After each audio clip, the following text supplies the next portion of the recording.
లేకపోతే ఏమవుతుందంటే ఒక సామెత ఉన్నది, సింహాలు తమ గురించి చెప్పుకోకపోతే వేటగాళ్ళు చెప్పే పిట్ట కథలే చరిత్ర అవుతాయి అని. సింహాలు తమ గురించి చెప్పుకోకపోతే వేటగాళ్ళు చెప్పే పిట్ట కథలే చరిత్ర అవుతాయి. నిజమైన చరిత్రని ప్రజల ముందు ఉంచాల్సిన అవసరం ఉంది. ఆ విషయంలో కొంచెం మనం నిర్లక్ష్యం చేస్తాం. మన చరిత్రను మనం సరిగ్గా నిర్మాణం చేసుకోలే, రికార్డ్ చేసుకోలే.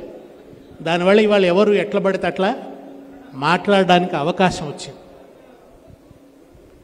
ఇవాళ ఒక మహత్తరమైనటువంటి రోజు, తెలంగాణ చరిత్ర గతిని మార్చిన రోజు.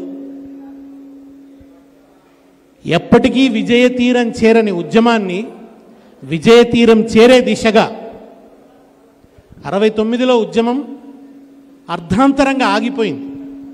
కానీ మలిదశ ఉద్యమం గమ్యం చేరేదాకా విశ్రమించలేదు. ఆ గమ్యం చేరే దిశగా గమ్యానికి దగ్గర చేసిన తెలంగాణ రాష్ట్ర ఆవిర్భావానికి నాంది పలికిన రోజు ఈ నవంబర్ 29 కేసీఆర్ దీక్ష పూనిన రోజు. 17 సంవత్సరాల క్రితం మన ప్రియతమ నాయకుడు కేసీఆర్ తన ప్రాణాన్ని పణంగబెట్టి కేసీఆర్ చచ్చుడో తెలంగాణ వచ్చుడో, అయితే కేసీఆర్ జైత్రయాత్ర, తెలంగాణ జైత్రయాత్ర లేదా నా శవయాత్ర అని ప్రకటించి ఆమరణ నిరాహార దీక్షకు పూనుకున్న రోజు. ఆ దీక్ష ఇటు తెలంగాణను యావత్ దేశాన్ని ప్రకంపింపజేసినటువంటి రోజు. ఒక శ్రీకాంతాచారి తెలంగాణ తల్లి ముందట తనను తాను హారతి కర్పూరంలాగా ఆహుతి చేసుకున్నటువంటి రోజు. తెలంగాణ ఒక అగ్ని పర్వతంలాగా బద్దలైన రోజు, లావా ఎగజిమ్మిన రోజు. తెలంగాణ బిడ్డల గుండెలు భగ్గున మండిన రోజు. రోడ్లన్నీ జనసముద్రాలు అయిపోయిన రోజు. యూనివర్సిటీలు యుద్ధ మైదానాలుగా మారిపోయినటువంటి రోజు. సిద్దిపేటలో ఎన్ని బైండ్ ఓవర్లు, ఎంతమంది అరెస్టులు, ఎంత ఒక కాన్సన్ట్రేషన్ క్యాంప్ లాగా సిద్దిపేటను మార్చేసి ఎక్కడి నుంచి కూడా మనుషులు దీక్షాస్థలి దగ్గరికి రాకుండా ఇనుప కంచెలేసి మనిషి దగ్గరికి రానివ్వకుండా రంగదాంపల్లికి వచ్చే తొవ్వలన్నీ బంధు పెట్టినా వేల మంది వచ్చిండ్రు, అరెస్ట్ చేసిండ్రు, దాడి చేసిండ్రు. నేను వేదిక మీద కూర్చోనున్నా, నన్ను ఒక పోలీసు వేదిక నుంచి కిందికి నూకేసాడు, కింద పడేసి భయంకరమైన దెబ్బ తాకింది. అంత దుర్మార్గంగా అవమానిస్తూ అణచివేస్తూ కాంగ్రెస్ ప్రభుత్వం ఉక్కు పాదంతో తెలంగాణనంతా కూడా రాక్షస పాదంతో అణిచివేయాలని చూసినటువంటి రోజు 29 నవంబర్. ఈ దీక్ష తెలంగాణ ప్రజల్ని ఒకటి చేసింది. ఈ దీక్ష కాంగ్రెస్ ప్రభుత్వం ఎంత కర్కోటకమైందో ప్రజల ముందు పెట్టింది. ప్రజల గుండెలు భగ్గుమని, బిడ్డలు ఆహుతి అయిపోతుంటే, కేసీఆర్ దీక్ష చేస్తుంటే, అనేక కుట్రలు జరుగుతుంటే తట్టుకోలేక బయటకు వచ్చింది. ఆ వేడి మండించింది. 11 రోజులు తెలంగాణ భూకంపం వచ్చింది. తెలంగాణలో భూమి ఆకాశాలు ఒకటైనాయి. కనుక ఢిల్లీ కదలవలసి వచ్చింది. కానీ వాళ్ళ మహేష్ గౌడ్ ఏమంటున్నాడు? మహేష్ గౌడ్ గారు ఏమంటున్నారంటే కేసీఆర్ దీక్షతో తెలంగాణ రాలేదు అంటున్నాడు ఆయన. మహేష్ గౌడ్ గారు, మీరు చరిత్రను చూసే దృష్టిని సరిదిద్దుకోవాల్సిన అవసరం ఉంది. మీరు చరిత్రను అర్థం చేసుకుంటున్న విధానం సరిగ్గా లేదు. సోనియా గాంధీ గారి దయతో తెలంగాణ వచ్చింది అని అంటున్నాడు ఆయన. తెలంగాణ ఎవరి దయాభిక్షం కాదు, అది ప్రజల పోరాట ఫలం, అమరుల త్యాగ ఫలం, కేసీఆర్ దీక్షాబలం వల్ల, సమర్థవంతమైన కేసీఆర్ రాజకీయ నాయకత్వం వల్ల, పోరాటానికి ఆయన సారథ్యం వహించిన తీరు వల్ల, ఆయన అనుసరించిన పంథా వల్ల తెలంగాణ గమ్యానికి చేరింది ఈ ఉద్యమం. ఇవాళ మహేష్ గౌడ్ గారు మీరు చెప్తుంది ఎట్లుందంటే, ఎప్పుడు కూడా చరిత్రలో ఉద్యమాలు పాలకుల దయచేత పరిష్కారం కాలే. ఏ ప్రజా ఉద్యమం కూడా పాలకుల దయ వల్ల అది పరిష్కారం కాలే, అది గమ్యం చేరలే, అది అనుకున్న లక్ష్యాన్ని సాధించలేదు. పాలకులు దయతలిచి ఏది ఇవ్వలేదు, ప్రజలు పోరాడి తెచ్చుకున్నారు. అంతెందుకు, మీరు కాంగ్రెస్ పార్టీకి కదా మీరు ప్రాతినిధ్యం వహిస్తున్నారు. ఆ కాంగ్రెస్ పార్టీ ఆనాడు జాతీయోద్యమంలో గాంధీ నెహ్రూల సారథ్యంలో పోరాడితే తెలంగాణ భారతదేశానికి స్వాతంత్రం వచ్చిందా? భారతీయులు చేసిన అనన్య సామాన్యమైన త్యాగాల వల్ల ఒక లాలా లజపత్ రాయ్ని బ్రిటిష్ వాళ్ళు లాఠీలతో కొడితే ఆ దెబ్బలకు చనిపోయిండు ఆయన. చనిపోతున్నప్పుడు ఆయన ఒక మాట అన్నాడు, నన్ను కొట్టిన ప్రతి దెబ్బ బ్రిటిష్ ప్రభుత్వపు శవపేటికకు కొట్టే చివరి మేకు దెబ్బలైతాయని అన్నాడు ఆయన. బ్రిటిష్ ప్రభుత్వం అనే శవపేటిక కొట్టే మేకులవుతాయని చెప్పాడు ఆయన లాలా లజపత్ రాయ్. భగత్ సింగ్ ఉరికంబం ఎక్కాడు, ముద్దాడాడు ఉరికంబాన్ని. ఆ వీరులు ధరించిన ఆ చొక్కాన్ని నాకు ఇవ్వు, ఆ అంగిని నాకు ఇయ్యని పాట పాడిండు, రంగదే బసంతి చోలా అని. సుభాష్ చంద్రబోస్ ఒక ఆర్మీని సిద్ధం చేసిండు, ఆజాద్ హింద్ ఫౌజ్ అని. గాంధీజీ ఉప్పును నిప్పుగా మార్చిండు. ఇవన్నీ చేస్తే జాతీయోద్యమం గమ్యం చేరింది. అనివార్యంగా స్వతంత్రం ప్రకటించవలసి వచ్చింది. కానీ మహేష్ గౌడ్ గారి మాటల్లో చెప్పాలంటే స్వాతంత్రం పోరాటం వల్ల రాలేదు, విక్టోరియా మహారాణి దయ వల్ల వచ్చింది అని చెప్పాలి. స్వాతంత్రం ప్రజలు చేసిన పోరాటంతో వచ్చిందా, విక్టోరియా మహారాణి దయదలిచి ఇచ్చిందా? భారతదేశానికి స్వతంత్రాన్ని ప్రకటించడం ఒక చారిత్రక అనివార్యత. అట్లనే మహేష్ గౌడ్ గారు మీ అవగాహనను సరిదిద్దుకోండి. సోనియా గాంధీ గారు తెలంగాణను ప్రకటించాల్సి రావడం ఒక చారిత్రక అనివార్యత. అనివార్యతలోంచి ప్రకటించారు మీరు తప్ప దయతో కాదు. మహేష్ గౌడ్ గారికి అన్ని ఉల్టానే అర్థమవుతున్నాయి. ఇప్పుడు సోనియా గాంధీని బలిదేవత అన్న రేవంత్ రెడ్డి అద్భుతంగా కనబడుతున్నాడు. ఆయన మహానుభావుడిలా కనబడుతున్నాడు. ఆయన రేవంత్ రెడ్డి కాదు, రేవంత్ గౌడ్ అంటున్నారు మహేష్ గౌడ్ గారు. కానీ ఆయన సోనియా గాంధీని బలిదేవత అన్నాడు. నిజానికి రేవంత్ రెడ్డి తెలంగాణ కోసం ప్రాణం బలిపెట్టడానికి సిద్ధపడ్డవాడు. 11 రోజులు దీక్ష చేస్తే, షుగర్ ఉండి బీపీ ఉండి దీక్షకు కూర్చుంటే ఆయన ప్రాణ ప్రమాదం ఏర్పడే పరిస్థితి ఉన్నది. క్రాంప్స్ వస్తున్నాయి, మజిల్స్ పట్టుకుంటున్నాయి, సోడియం లెవెల్స్ పడిపోతున్నాయి, రకరకాల సమస్యలు తలెత్తుతున్నాయి, కుటుంబ సభ్యులు ఆందోళన పడుతున్నారు.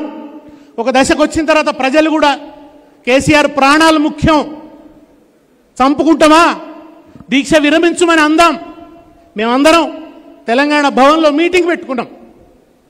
మీటింగ్ పెట్టుకొని నేను మన జయశంకర్ గారు హాస్పిటల్లో ఉన్నారు, హరగోపాల్ గారు, కోదండరామ్ గారు, మందకృష్ణ మాదిగ గారు, అందరం తెలంగాణ భవన్లో కూర్చొని 11వ రోజున లాభం లేదు, వాళ్ళు ప్రకటించేటట్లు లేరు, కానీ కేసీఆర్ గారు బతికుండడం ముఖ్యం, ఆయన దగ్గరికి వెళ్ళి విరమించమని అడుగుదాం అని మేమందరం సమాయత్తమై అక్కడికి పోతున్నాం.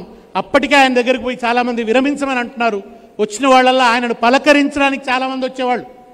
ఆయనను పలకరించినమని కూడా గొప్పగా వార్తలు రాయించుకున్నారు ఇదే కాంగ్రెస్ నాయకులు. ఇవాళ మాట్లాడుతున్న వాళ్ళు నిమ్స్ హాస్పిటల్కి వచ్చి కేసీఆర్ను పరామర్శించిన పలానా నాయకుడు అని వార్తలు రాయించుకున్నారు. వచ్చి ఆయనను విరమించమంటే ఆయన విరమించలే. ఏదో ఒక ప్రకటన వచ్చేంత వరకు నేను విరమించనని అన్నాడు. ఆయన ఆరోగ్యం ప్రమాదంలో పడుతున్నప్పుడు కూడా చివరికి ఆ ప్రకటన జయశంకర్ గారికి ఫోన్ చేసిన చిదంబరం ప్రకటన ఎట్లా రాయమంటారు అని అడిగిండు.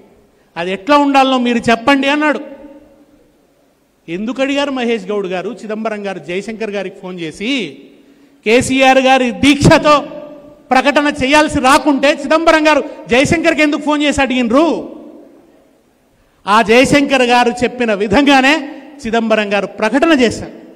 ఆ ప్రకటన తర్వాత కూడా ఆంధ్ర నాయకుల ఒత్తిడికి తలొగ్గి మీరు వెనక్కి తగ్గితే ఇదే కేసీఆర్ మళ్ళా బయటకు వచ్చి జేఏసీ పెట్టి ఆ జేఏసీకి చైర్మన్గా కోదండరాము గారిని ఎంపిక చేసింది కేసీఆర్ గారు కాదా మహేష్ గౌడ్ గారు?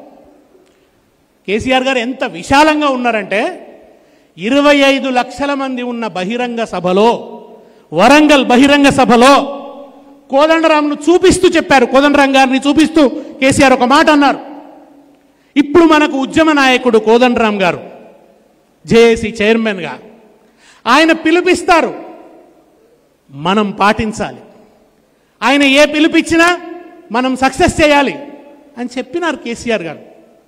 ఒక ఉద్యమ నాయకుడు, ఒక రాజకీయ నాయకుడు తాను ఉండంగా ఇంకొకరిని నాయకుడిగా ప్రకటిస్తారా? అట్లా ఎవరైనా ప్రకటిస్తారా? అట్లా ప్రకటించే విశాలత్వాన్ని ఉద్యమంలో ప్రదర్శించాడు కేసీఆర్. ఆయన వల్ల కదా కోదండరాం గారు అంతెత్తున కనబడ్డారు, అంతెత్తున నిలబడ్డారు ఆయన చైర్మన్గా. ఆ కోదండరాంని అడగండి సార్, మహేష్ గౌడ్ గారు ఇప్పుడు అడగండి. ప్రజల పోరాటంతో తెలంగాణ వచ్చిందా, పాలకుల దయతో తెలంగాణ వచ్చిందా? కోదండరాంని అడగండి, చెప్తారు. మేమంతా పాటలు పాడుతూ ఎందుకు తిరగాల్సి వచ్చింది? ఇవాళ రేవంత్ రెడ్డి కూడా ఆనవాళ్లు మలిపేస్తా అంటాడు. కేసీఆర్ ఆనవాళ్లు మలిపేస్తా.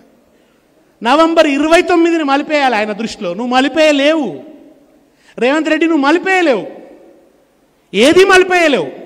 మలిపేసేటందుకు ఇది దీపకాంతి కాదు రేవంత్ రెడ్డి, ఇది సూర్యకాంతి. తెలంగాణ ఉద్యమ చరిత్ర అనేది సూర్యకాంతి. కేసీఆర్కు ఉద్యమంలో ఉన్న కీర్తి సూర్యకాంతి, దాన్ని నువ్వు మలిపేయలేవు, నీకు సాధ్యం కాదు. తగిలి మదంబుచే తన్ను నెరుంగక తెగకొని పోరుటెల్ల అతి పామరుడై చెడుటింతెగాక తా నెగడి జయింపనేరడది నిక్కము తథ్యము ధాత్రిలోపలను తెగియొక కొండతో తగరు ఢీకొని తాకిననేమి భాస్కర అని చిన్నప్పుడు భాస్కర శతకంలో పద్యం చదువుకున్నాం. ఏంటంటే ఒక మేకపోతట, ఒక మేకపోతు ఈ కొండను పెకిలించేస్తా అని పోయి కొండను గుద్దుకుంటుందట. అది ఏమవుతుంది అట్లా గుద్దుకుంటే? దాని తలనే బద్దలవుతుంది. కనుక ఇవాళ కేసీఆర్ కీర్తిని నేను పెకిలించేస్తా, కేసీఆర్ చరిత్రను నేను పెకిలించేస్తా అని ఆ గొర్రెపోతోలే కొండను గుద్దినట్టు గుద్దుతున్నాడు రేవంత్ రెడ్డి. దానివల్ల నీ తల బగులుతా తప్ప కొండ పెకలదు, కొండ తరగదు. ఒకటి నిజం, తెలంగాణ ఉద్యమకారుడిగా, తెలంగాణ ఉద్యమానికి అద్భుతమైన నాయకత్వం అందించిన వాడిగా, గమ్యానికి చేర్చిన వాడిగా, తెలంగాణ ఉద్యమానికి విజయం అందించిన నాయకుడిగా, అద్భుతమైన నాయకత్వాన్ని అందించిన వాడిగా కేసీఆర్ కీర్తిని నువ్వు మలిపేయలేవు. అదే సమయంలో తెలంగాణ ద్రోహిగా నీకున్న మరకను కూడా నువ్వు మలిపేసుకోలేవు రేవంత్ రెడ్డి. నువ్వు ద్రోహి అనేది చరిత్రలోంచి మలిగిపోదు, ఆయన పోరాటానికి సారథ్యం వహించాడన్నది కూడా మలిగిపోవు. ఈ రెండు నువ్వు మలిపేయలేవు. నువ్వు నవంబర్ 29ని మలిపేయలేవు, డిసెంబర్ 9ని మలిపేయలేవు, జూన్ 2ను అంతకంటే మలిపేయలేవు. ఆ జూన్ 2 తెలంగాణ ఏర్పడ్డది కనుకనే ఈ తెలంగాణ ప్రాంతంలో ఉన్న నాయకులకు ఎలివేషన్ వచ్చింది. రాష్ట్రం చిన్నగా అయింది కనుక కొత్త నాయకులకు ఎలివేషన్ వచ్చింది. ఇవాళ ఎందుకు అంబేద్కర్కు మనం దండ వేసుకొని వచ్చినాం, మహానుభావుడికి? అందుకో దండాలు బాబా అంబేద్కర, అంబరాన ఉన్నట్టి చుక్కలు కురవంగో, ముందుగా నిన్ను దలచి పాటలు పాడేము, చీకటి మా బతుకుల్లో సూర్యుడు మొలవంగో. అందుకో దండాలు బాబా అంబేద్కర, అంబరాన ఉన్నట్టి చుక్కలు కురవంగో. ఆ మహానుభావుడు ఒక రాష్ట్రం ఏర్పడాలంటే అసెంబ్లీలో తీర్మానం కానక్కర్లేదు, ఆ తీర్మానం పాస్ కానక్కర్లేదు. ఎందుకంటే ఒక రాష్ట్రంలో బలమైన మెజారిటీ వర్గం అది చాలాసార్లు చిన్న రాష్ట్రాలు ఏర్పడడానికి అడ్డుపడుతుంది. కనుక అటువంటి అవసరం లేదు. కేంద్ర ప్రభుత్వమే కొత్త రాష్ట్రాలను ఏర్పాటు చేస్తుందని ఆయన దూరదృష్టితో రాజ్యాంగంలో రచించినాడు కనుక తెలంగాణ ఏర్పడ్డది. అందుకని ఇవాళ మొట్టమొదట మనం అంబేద్కర్కు దండ వేసుకున్నాం, తర్వాత తెలంగాణ తల్లికి దండేసినాం. తెలంగాణ తల్లి నేను మలిపేద్దాం అనుకున్నాడు, ఇంకొక రూపం తెచ్చిపెట్టిండు. తెలంగాణ తల్లికి నగలుండొద్దన్నాడు. గద్దరన్న పాట రాసిండు, పసుపు పచ్చ ఆకుపచ్చ నపరాయి సూపుజూడు, ముదిమాణిక్యం అమృతపాలి ముద్దు ముద్దు ముఖము చూడు, దేవుళ్ళకు మారు రూపము నల్లసరపు నునుపు చూడు, నల్లసరపు నునుపు చూడు, కొంగు బంగారమమ్ము సింగరేణి మందామర్యమ్ము, కొంగు బంగారమమ్ము సింగరేణి మందామర్యమ్ము, ఎండి బంగారం దండిగా ఉన్నా, ఎండి బంగారం దండిగా ఉన్నా, బోడి మెడతో గొల్లు నేడ్సినది అమ్మా తెలంగాణమా, ఆకలికే కలగానమా, అమ్మా తెలంగాణమా, ఆకలికే కలగానమా. అమ్మ నీకు వందనాలమ్ము, కమ్మని ప్రేమానిదమ్ము, అమ్మ నీకు వందనాలమ్ము, కమ్మని ప్రేమానిదమ్ము. ఎటొలా మట్టి సిప్పవు, ఎటొలా మట్టి సిప్పవు, గాయిదోల్లా గాండ్రగొడ్డలివి అమ్మ తెలంగాణమా, ఆకలికే కలగానమా, అమ్మ తెలంగాణమా, ఆకలికే కలగానమా. ఏమన్నాడు గదరన్న? ఎండి బంగారం దండిగా ఉన్నా బోడి మెడతో గొల్లు నేడ్చినది అన్నాడు. అయ్యో తెలంగాణకు వెండి బంగారం ఎంతో ఉన్నప్పటికీ మెడల గొలుసులు లేకపాయని బాధపడ్డాడు. ఇప్పుడు ఈయన వచ్చేమంటాడు గొలుసులు ఉండనే వద్దంటాడు. ఉండాలని కదా గదరన్న బాధపడ్డాడు. తన ఖనిజ వనరులు, తన ధనం తను అనుభవించాలి, అటువంటి వైభవం తెలంగాణ తల్లికి రావాలి అని చెప్పి గదరన్న కోరుకున్నాడు. వడ్డాణం ఉండొద్దన్నాడు. వడ్డాణం ఉండకూడదట. మనం బతుకమ్మ పాటలలో పాడతాం. ఏంటది? మనం ఘనమైన పొన్న పువ్వే గౌరమ్మ, గజ్జల ఒడ్డాణమే గౌరమ్మ. కింది అట్టడుగు కులాల ప్రజలు కట్టుకున్న పాటలు. వాళ్ళు ఏమన్నారు? ఘనమైన పొన్న పువ్వు గజ్జల ఒడ్డాణం అన్నారు. గజ్జల ఒడ్డాణం గౌరమ్మకు ఉన్నట్టే తెలంగాణ తల్లికి కూడా ఉండాలి. కానీ ఆయన ఒడ్డాణం ఉండొద్దు అంటాడు. ఆయననేమో ఇష్టమున్నంత దోపిడీ చేయొచ్చు, ఫ్యూచర్ సిటీ పేరిట దందా చేయొచ్చు, ఉన్న భూములన్నీ తెగనమ్మొచ్చు, రైతు బంధు ఎగ్గొట్టొచ్చు, ప్రజలకేమీ ఇవ్వకపోవచ్చు, ఇచ్చిన మాట మీద నిలబడకపోవచ్చు. ఢిల్లీకి మూటలు వంపేటి ఓ మురికి ముఖ్యమంత్రి, మా గల్లీ కడుపులు కొట్టుతున్నవు రకాంగిరేసు కంత్రి. ఢిల్లీకి మూటలు వంపేటి ఓరి మురికి ముఖ్యమంత్రి, మా గల్లీ కడుపులు కొట్టుతున్నవు రకాంగిరేసు కంత్రి. ఎప్పుడు చూసిన ఒర్రుడు చదువుడే ఓరి ముఖ్యమంత్రి.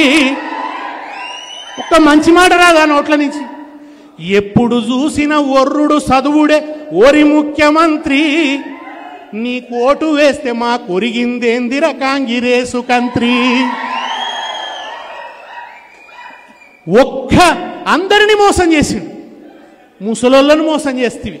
వాళ్ళు పాపం కళ్ళల్లో ఒత్తులేసుకొని ఎదురు చూస్తున్నారు. ఇగైతుంది 4,000 అగైతుందని చెయ్యవు. మహిళలను మోసం చేస్తేవి 2,500 ఇస్తానని చెప్పి వాళ్ళు పాపం మోసపోయినామనే బాధలో ఉన్నారు. ఆడపిల్ల తల్లిదండ్రులను మోసం చేస్తేవి కళ్యాణ లక్ష్మితో పాటు తులం బంగారం ఇస్తానని చెప్పి. రైతుల్ని మోసం చేస్తేవి, రైతు బంధు ఎగ్గొడితివి, రుణమాఫీ సరిగా చేయకనే పోతివి, బోనస్ ఇవ్వవా, స్కూటీలు ఇస్తానని చెప్పి ఆడపిల్లల్ని మోసం చేస్తేవి, కొత్త పిల్లల్ని మోసం చేస్తేవి, నిరుద్యోగుల్ని మోసం చేస్తేవి, విద్యార్థుల్ని మోసం చేస్తేవి, తాజాగా బీసీలను మోసం చేస్తేవి. 42% రిజర్వేషన్ అని అది కుంచుకుపోయేటట్టు చేసి, వాళ్ళ ఉన్న రిజర్వేషన్ కంటే కూడా కుంచుకుపోయేలాగా చేసి వాళ్లను మోసం చేస్తేవి. ఎవరిని మోసం చేయలే నువ్వు? ప్రతి ఒక్కరిని మోసం చేసి, ప్రతి ఒక్కరిని మోసం చేసి చెప్పింది ఒక్కటి కూడా చేయకుండా ఇవాళ రియల్ ఎస్టేట్ దందా నడుపుతూ నువ్వు నీ కుటుంబ సభ్యులు దండుకుంటుంటే నీకంత సంపద ఉండొచ్చు, మీ ఇల్లు వెండి బంగారంతో తులతూగొచ్చు, నువ్వు దోపిడీ చేయొచ్చు. కానీ తెలంగాణ తల్లి మాత్రం బీదగుండాన్నా, పేదగుండాన్నా. ఆ తల్లి తెలంగాణ అస్తిత్వానికి గుర్తుగా బీదరికాన్ని అధిగమించిన స్థాయిలో ఉండాలని కేసీఆర్ కోరుకున్నారు. కనుక ఆ తెలంగాణ తల్లిని ఉద్యమంలో ఆయన అట్లా రూపుదిద్దిండు. చార్మినార్ను మలిపేస్తా, తెలంగాణ తల్లిని మలిపేస్తా, కాకతీయ తోరణం మలిపేస్తా, ప్రతిదీ మలిపేస్తాను. అట్లా ఆయనకి నవంబర్ 29 కూడా మలిపేయాలని కోరిక. ఎందుకు? తెలంగాణ ఉద్యమ చరిత్రను ఎందుకు మలిపేయాలనుకుంటాడు ఆయన? ఎందుకంటే తెలంగాణ ఉద్యమ చరిత్ర సజీవంగా ఉంటే ఆయనకి ఇప్పుడున్న మైఫిల్ కాదు, ఆయన అప్పుడు పట్టిన రైఫిల్ యాదికి వస్తుంది. ఇప్పుడున్న మైఫిల్ కాదు, అప్పటి రైఫిల్. ఇప్పుడు ఆయన మైఫిల్ రెడ్డి, మంచి మైఫిల్లో ఉన్నాడు. ఇప్పుడు మైఫిల్ రెడ్డి, కానీ అప్పుడు రైఫిల్ రెడ్డి. తెలంగాణ ఉద్యమంలో ఉద్యమకారుల మీద రైఫిల్ ఎక్కుపెట్టిండు. తన ద్రోహ చరిత్ర యాదికి వస్తుందని చెప్పి ఆయనకు ఈ చరిత్రనే ఉండొద్దు, ఈ చరిత్రని మార్చేయాలి, ఇది సోనియా గాంధీ గారి దయా భిక్షం అని చెప్పి ప్రచారం చేయాలి. ఇది దయా భిక్షం కాదు, ఇది కేసీఆర్ దీక్షాబలం, అమరుల త్యాగ ఫలం, ప్రజల పోరాట ఫలం తెలంగాణ తప్ప ఎవడిది హయాభిక్షం కాదు. సోనియా గాంధీ గారి హయాంలో తెలంగాణ వచ్చింది కనుక ఆమె పట్ల గౌరవాన్ని ప్రకటిస్తాం. కానీ అంత మాత్రం చేత ప్రజలు చేసిన పోరాటాన్ని అవమానిస్తే మాత్రం చూస్తూ ఊరుకోం అని ఇవాళ ఈ దీక్షా దివస్ సందర్భంగా మనం గట్టిగా చెప్పాల్సినటువంటి అవసరం ఉంది. కేసీఆర్ కాంట్రిబ్యూషన్ ఏందన్నది వాళ్ళు ఎవడో కొత్తగా నిరూపించాల్సిన అవసరం లేదు. మేమందరం కూర్చొని ఇది అని నిరూపించాల్సిన అవసరం లేదు. అదేదో సినిమాలో డైలాగ్ ఉంటుంది, అద్భుతాలు జరిగినప్పుడు ఎవరు గుర్తించకపోవచ్చు, జరిగిన తర్వాత ఎవరు గుర్తించకున్నా పర్వాలేదు అన్నాడు. అదేదో సినిమాలు ఉంటాయి. అట్లా ఒక అద్భుతాన్ని మేము సృష్టించినాం, ఒక పర్వతాన్ని మేము పెకలించి వేసినాం. ఖచ్చితంగా రాబోయే రోజుల్లో కూడా మనం మరింత ఉద్యమ స్ఫూర్తితో వ్యవహరించాలి. మనం చేసిన తప్పులు సరిదిద్దుకోవాలి, ఖచ్చితంగా సరిదిద్దుకోవాలి. మనం చరిత్రను సరిగా నిర్మించుకోవాలి. అన్ని వర్గాలకు న్యాయం జరగడం కోసం పోరాట పంథాన్ని మళ్ళా నిర్వచించుకోవాలి, బలమైన నిర్మాణం చేసుకోవాలి. ప్రతి కార్యకర్తకు విలువ రావాలి, ప్రతి పాత్ర నిర్వహించే అందరినీ కూడా గౌరవనీయమైనటువంటి స్థానాన్ని మనం ఇవ్వాల్సినటువంటి అవసరం ఉంది. ఆ ముందుకు పోవాల్సినటువంటి అవసరం ఉంది. సామాజిక న్యాయం కోసం పోరాడవలసినటువంటి అవసరం ఉంది. ఏ అట్టడుగు కులాలైతే నిలబడ్డాయో, పోరాటంలో ముందు భాగంలో నిలబడ్డాయో, ఆయన దాశరథి ఎప్పుడో కలగన్నాడు, అన్నార్తులు అనాథలుండని ఆనవయుగమదెంత దూరం, కరువంటూ కాటకమంటూ కనిపించని కాలాలెప్పుడో, పసిపాపల నిదుర కనులలో ముసిరిన భవితవ్యం ఏదో, గాయపడిన కవి గుండెలలో రాయబడని కావ్యాలెన్నో, ఆ చల్లని సముద్ర గర్భం దాచిన బడబానలమెంతో, ఆ నల్లని ఆకాశంలో కానరాని భాస్కరులెందరో, ఆ చల్లని సముద్ర గర్భం. కానరాని భాస్కరులు అనేక మంది ఉన్నారు.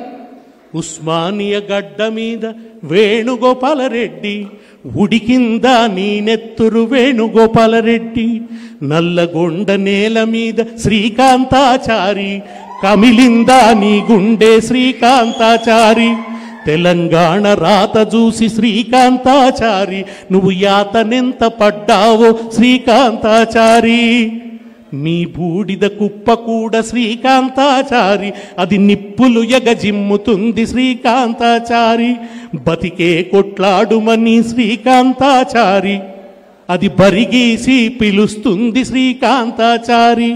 ఉస్మానియా గడ్డ మీద వేణుగోపాలరెడ్డి ఒక పోలీస్ కిష్టయ్య, ఒక శ్రీకాంతాచారి, ఒక ట్రైన్కి అడ్డం పోయిన సుమన్, మహబూబ్ నగర్లో ఒక సువర్ణ, లక్ష్మణ్ చాందాలో శ్వేత అనే ఒక పిల్ల. చిదంబరం 2వ ప్రకటన డిసెంబర్ 9 ప్రకటన తర్వాత మళ్ళీ వెనక్కి తీసుకున్న తర్వాత ఇంకొక ప్రకటన చేస్తాడన్న రోజు ఆ పిల్ల పాపం పొద్దున్నే లేచి దగ్గరలో ఉన్న ఒక కిరాణా షాపు పోయి చెప్పింది, అంకుల్ నువ్వు ఇవాళ చాక్లెట్లు ఎవరికి అమ్మకు, అన్నీ నేనే కొంటా, సాయంత్రం చిదంబరం తాత తెలంగాణ ఇచ్చేస్తున్నా అని చెప్తాడు. ఆ చాక్లెట్లన్నీ నేను వంచుతా అన్నది. కానీ సాయంత్రం చిదంబరం చెప్పింది ఏంటంటే, సిచ్యువేషన్ మారిపోయింది, మేము వెనక్కి తీసుకుంటున్నాం, కృష్ణ కమిటీ వేస్తున్నాం అని చెప్పిండు.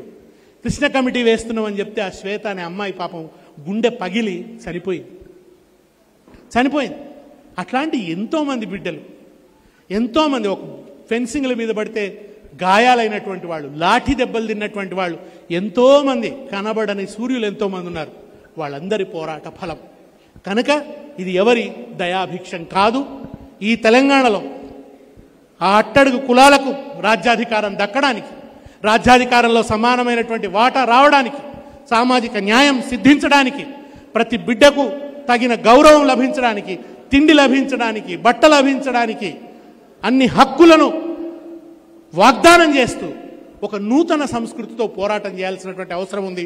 దానికి మనం సమాయత్తం కావాలి. మనం కొత్తగా నిద్రలేవాలి. చాలా పాత వాటిని చాలా వదిలించుకోవాలి, ప్రజలలోకి ప్రవహించాలి. నాయకులు వీధులలో నడవాలి, సామాన్య ప్రజలతో నడవాలి. మనం కొండకొమ్ము మీద ఉంటే కుదరదు, కొండకొమ్ము నుంచి చేతులూపితే కుదరదు. మనం జనంలోకి ప్రవహించాలి, జనంలో నడవాలి, నిర్మాణాన్ని దృఢతరం చేసుకోవాలి, మరింత బలంగా పోవాలి. మళ్ళా ఒకసారి తెలంగాణ ఉద్యమం నాటి ఆ ఉత్సాహాన్ని, ఆ ఉద్వేగాన్ని, ఆ పోరాట పటిమని, ఆ పదునుని, నిరంతర భావజాల రచనలో నిమగ్నమైన తీరుని, వాటన్నిటిని కూడా ఒకసారి తిరిగి అవగాహన చేసుకొని అందరినీ కలుపుకొని ఒక స్నేహ బంధం వెల్లివిరిసే విధంగా మళ్ళా ఒక కొత్త పద్ధతిలో మనందరం కూడా పోరాడాలి. తిరిగి ఈ తెలంగాణను సమగ్ర అభివృద్ధి దిశగా, ఒక శ్రేయోరాజ్యంగా, ఒక సెక్యులర్ స్టేట్గా, ఒక శ్రేయోరాజ్యంగా, అన్ని మతాలకు కూడా సమానమైన గౌరవం లభించే విధంగా, ఎవరికి అభద్రత లేని విధంగా, వివక్ష లేని విధంగా సమాజాన్ని నిర్మించడం కోసం తిరిగి మనం దీక్షాబద్ధులం కావాలి. అదే ఈ దీక్షా దివస్ ఇచ్చేటువంటి సందేశం. జై తెలంగాణ.